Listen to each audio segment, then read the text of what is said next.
So I love roller coasters, and I love building model roller coasters. I'd be doing both those things whether or not YouTube existed. However, it does feel really cool when something you love catches on in a big way. So first, I want to thank everybody for that. And second, honestly, my format hasn't changed very much in the last 14 years. Well, as you can tell by my shirt and that Tower of Evil in the background, I am combining two of the best things ever to make a Phineas and Ferb Connects roller coaster. There it goes.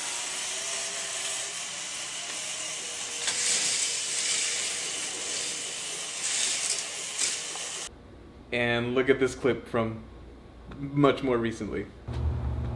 And the circuit is finally complete. Let me get the train to run it.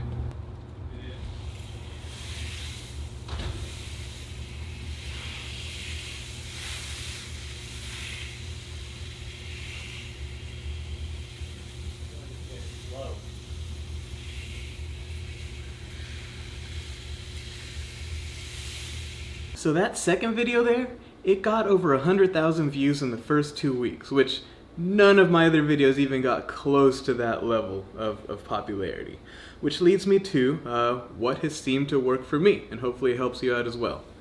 One of the things I've learned pretty recently on YouTube is that bigger seems to always be better. My most popular videos always seem to be the models that are huge, that are outdoors, and it's a very simple concept. It's a huge roller coaster in a backyard or in a garage. Also, POVs. I used to stick the POVs in my final videos. No one really cared.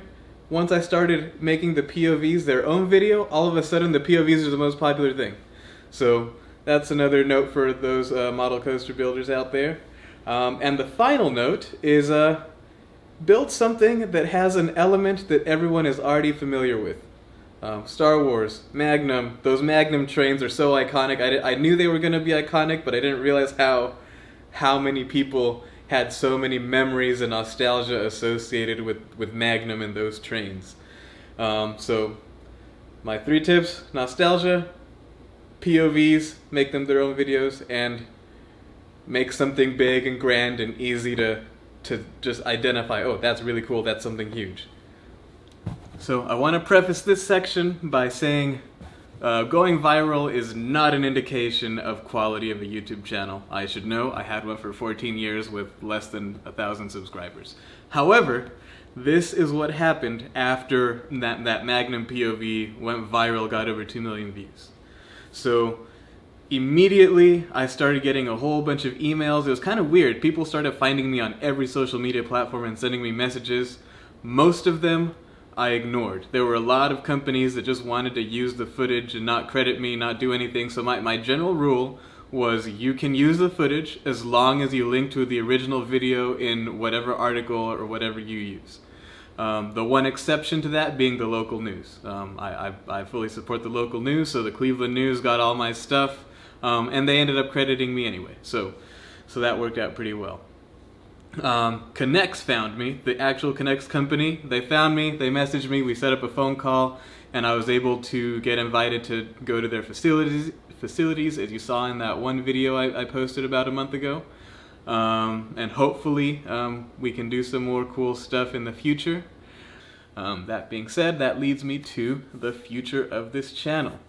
It always has been and always will be a place for my model roller coasters and occasional real roller coaster trips.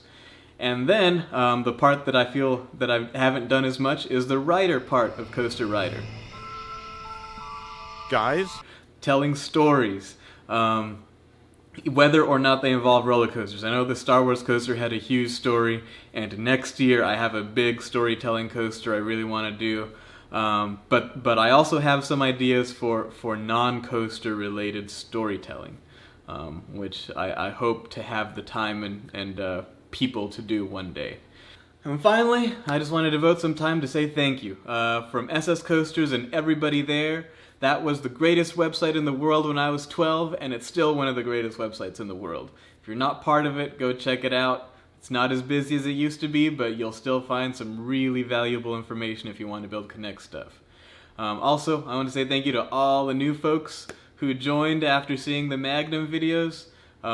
It is seeing all the enthusiasm behind roller coasters and being able to be a part of that has been a real joy. And to thank some specific people, thank you, Johnny. I think we all know this, but without your next level 3D printed parts, my coasters would not be anywhere near as cool as they are. Thank you, Ryan O'Neill. It's always great to be able to bounce ideas off of you. Thank you, Shane, for putting up with my mess and lending me your rooftop deck and backyard for so many of my models. Thank you to every single person in Norfolk who volunteered to do voiceovers. And to Scott doing voiceovers all the way from California. That's been a lot of fun. I might be calling on you again next year sometime.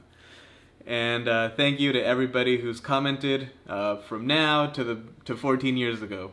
Some of you have been doing it for several years now. Your usernames are in my memory, and it would be fun to meet at some amusement event. And finally, yeah, that brings me to my last thing. I am a very active member of the American Coaster Enthusiasts, and I am likely to be seen at many of their events when I have time. If you ever see me at one of those and want to say hi, I am more than happy to say hi and ride a ride with you. So, thank you again, and until next time.